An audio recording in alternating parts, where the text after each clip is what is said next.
This past week, arguably the most tainted piece of real estate on the planet went up for sale for $125 million.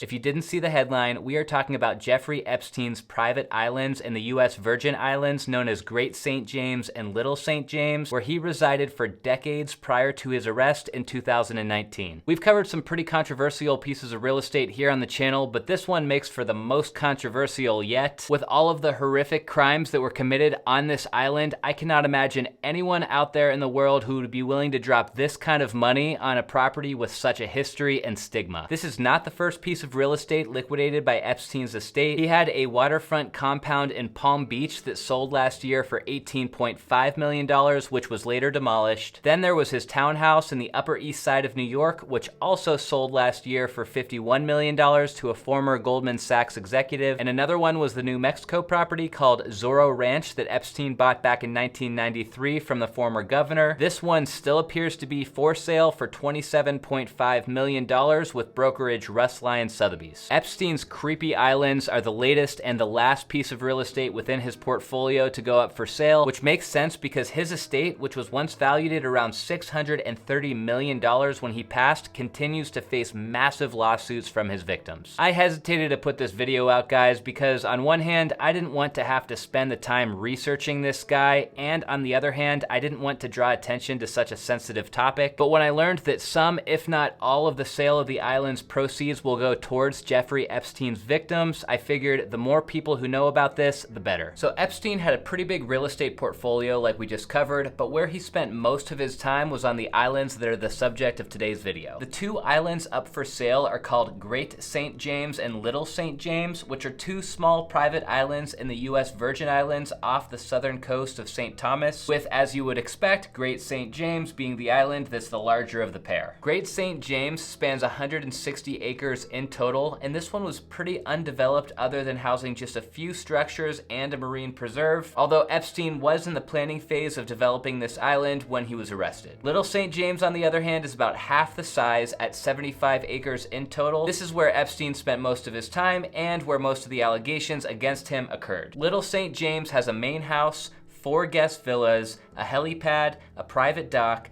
2 swimming pools, a gym, and a few other small structures scattered around. Epstein bought the Little St. James Island back in 1998 for $8 million, and almost 20 years later, in 2016, he purchased the neighboring island Great St. James for $22 million.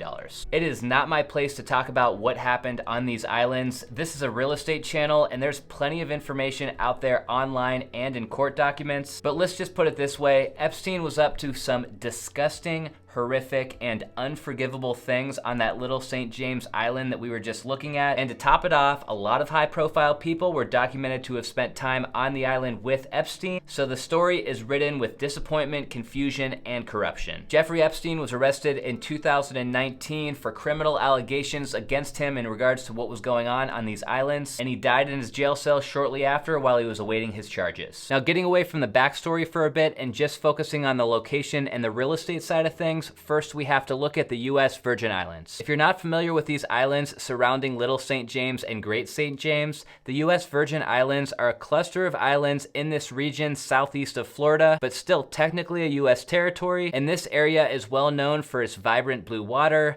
reefs for snorkeling and scuba diving, white sand beaches, and pretty perfect weather most of the time. With all of that being said, Great St. James and Little St. James are in a pretty prime location in terms of things to do and climate. Both of these islands have pretty much been left alone since Epstein's passing in 2019. That is, until now, when 2 brokerages have partnered up to try to sell these islands on behalf of his estate for $125 million.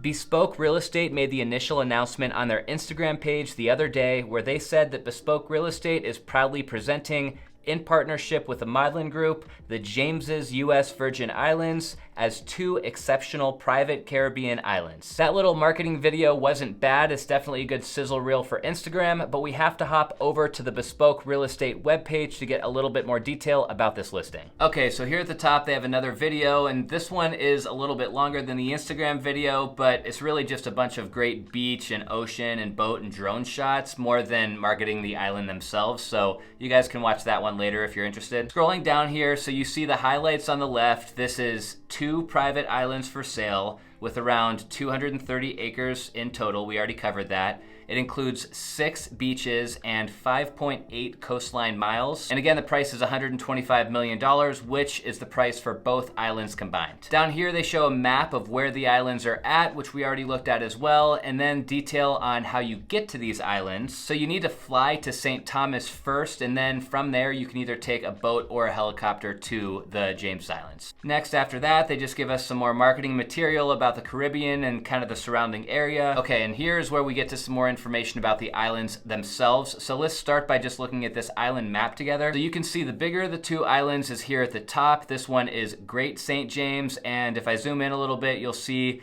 there's not a whole lot going on this island. It is much larger, but it's largely undeveloped. It's got the main compound there in the middle, which looks like it's just a tiny house. There's a dock next to the main compound. And then over here in this section is Christmas Cove, and it pretty much seems like any picture you see online of Christmas Cove is full of sailboats like this. Now looking in front of Great St. James, we have Little St. James, and this is the one that is much more heavily developed. So we can kind of start here and make our way around. There's a little beach that's called Pebble Beach. There's a structure over here to the left, which is not labeled, so I'm not sure what that is. There's a flagpole pool and pool pavilion over here. On this side, we've got the main beach and a gym right next to the main beach. Moving along to the east, this is where you arrive on the island if you're taking a boat, because you've got the tiki hut and a boat dock. If you're coming by helicopter, right below that is the helipad. And then that northeast section you can see is kind of the main living compound. So you've got the manager's cottage, the guest villas, and then the main compound itself, along with another swimming pool. There's some maintenance structures right here, and then just south of that, you've got what's called Blue Beach. Looks like that's the second largest beach on the island. If we flip through the photos of Little St. James itself, you can see there's some aerial shots here, which we kind of just looked at.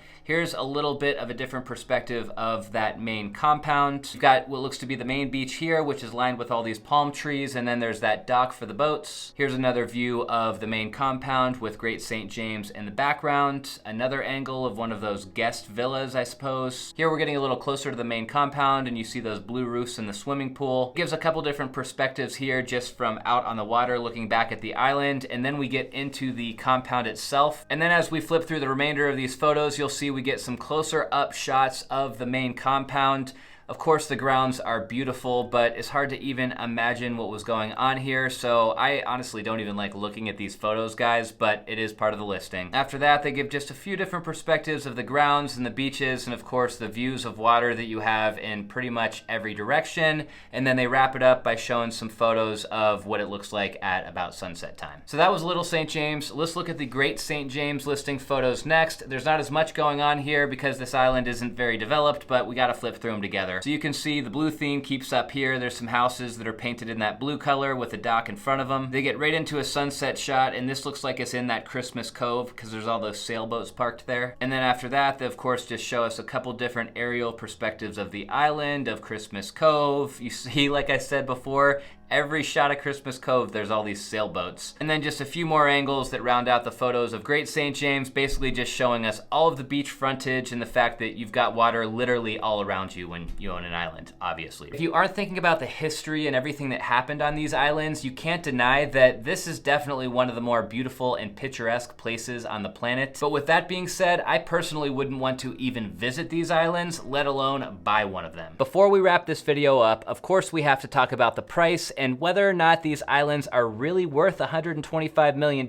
or is that just a price to start some marketing buzz? As a real estate developer myself, I'm pretty good at running comps and figuring out what a property is worth, but I'm not gonna lie, I've never tried to value a private island before. Starting with looking at just what's for sale in the immediate area, if we look at Zillow, and I'm including everything, meaning houses, land, condos, all of that, then sorting from highest to lowest, you'll see that the next highest priced properties in this area are in that $20 to $25 million range, and these are for big acreage. We're talking 618 acres, 130 acres, 744 acres, a lot of land. I scanned a lot of these top properties, specifically the land ones, and it seems like the going rate around there is between $50,000 and $150,000 per acre. And of course, that figure varies a lot depending on the exact location, the amount of beach frontage, all of that. Epstein's Islands are a combined total of just 230 acres, so using the logic that we just learned, that gives his islands a total combined value of somewhere between $11.5 million and $34.5 million. And yes, that is way less than the $125 million that they're asking. Now, of course, we need to remember a couple of things, and first, that is that Little St. James and Great St. James are private islands, so they're going to be in a league of their own in terms of pricing. Plus, Little St. James technically is developed. There's a compound built on that island, but let's be real, guys. I think the first thing that anybody who buys these islands does is going to be to level all of these old, gross Epstein structures. So that's why I'm just looking at the islands for their land value alone. Anyways, with all that being said, we need to look at privateislandsonline.com as well, because this shows us private islands currently for sale by region. And as we scroll through this list, which I've drilled down to just the Caribbean, you'll see that a lot of them are showing up as either sold, under contract, or price upon request. There are a few outliers here, but most of these that are showing up still for sale are falling into that same range that we were seeing before of about $100,000 per acre. So that's not looking good at all for Epstein's asking price. Selling a private island is an animal of its own in real estate.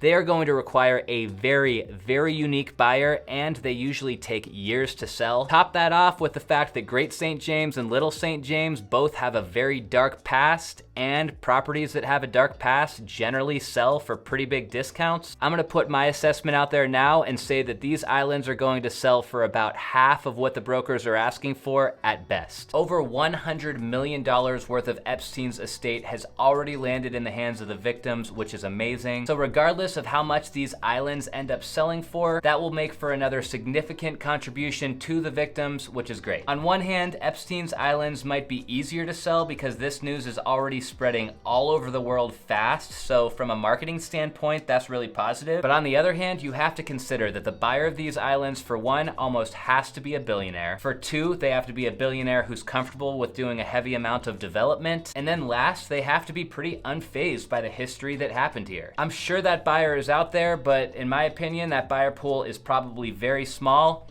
Time will tell what this place ultimately trades for. If you enjoyed the video today, guys, if you could hit that like button down below before you go, that really helps my channel out a lot. And remember to click subscribe if you're not already a subscriber, because I'm putting new videos out every week and they're all real estate themed like this one. But that's all I've got for you guys this time. So until next time, see ya.